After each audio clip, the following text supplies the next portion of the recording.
Hi, this is Mark Cupp, Executive Director of the Lower Wisconsin State Riverway Board, with your weekly Riverway report. River is looking pretty low.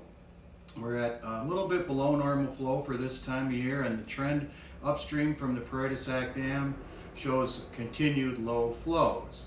Looks like a very nice weekend, but there is a chance of some thunderstorms this evening, so we'll have to keep an eye on that and see how much rain comes to the valley and in what kind of amounts upstream as well as locally.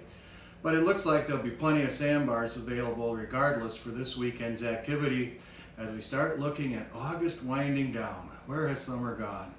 Kids will be in school before you know it, semester starting in college, and all of a sudden we'll be looking at fall activities. But for now, you can still get out there and enjoy the Lower Wisconsin River by canoe or kayak or motorboat or stand-up paddleboard, whatever your enjoyment is. Or you can just travel the Lower Wisconsin River Road or the other scenic byways around the Lower Wisconsin River Valley.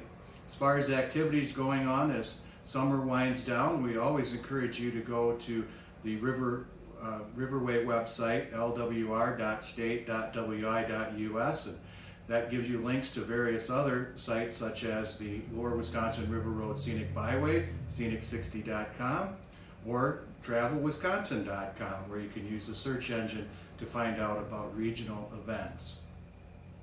I really want to focus today's weekly video report on frac sand mining. We've been discussing this issue at the Riverway board level for many months, and in fact my first involvement with this goes back over a year as some of the preliminary work was being done by Pattison Sand Company and the 4 landowners who are proposing an industrial sand mine in the town of Bridgeport, Crawford County. For some of you, when you see this video, the board will have already held a special meeting which is slated for Thursday, August 22nd at 5:00 p.m. at the Crawford County Administration Building. There has been an unprecedented amount of public comment received on this issue. We have about 2,500 form email letters that we've received, as well as hundreds of other letters and emails from interested citizens, and predominantly opposed to the frac sand mining at that location. It's important to note that only a portion of the proposed mine site falls within the Riverway boundary.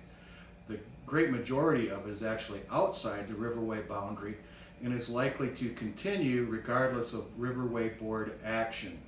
However, some of the opponents of the mine have actually filed paperwork with Crawford and the overall detrimental effect on the pristine Riverway experience. So that's what's being weighed right now, the evaluation of the strict interpretation of the law versus what some board members may consider to be a gray area. This will all come to a head at our special board meeting Thursday night, August 22nd in Prairie du Chien. It's been well covered by the media, so if you're catching this weekly video report after the fact, you can check our website for our latest press releases on the information, but I'm also sure it'll be in some of the daily papers and for sure in the weekly papers next week. As always, if you have any questions about this topic or anything else Riverway related, give our office a call, 1-800-221-3792, or shoot me an email, mark.cupp@wisconsin.gov. So until next time, and until we put this frac sand mining issue to bed, I hope to see you somewhere in the Lower Wisconsin State Riverway.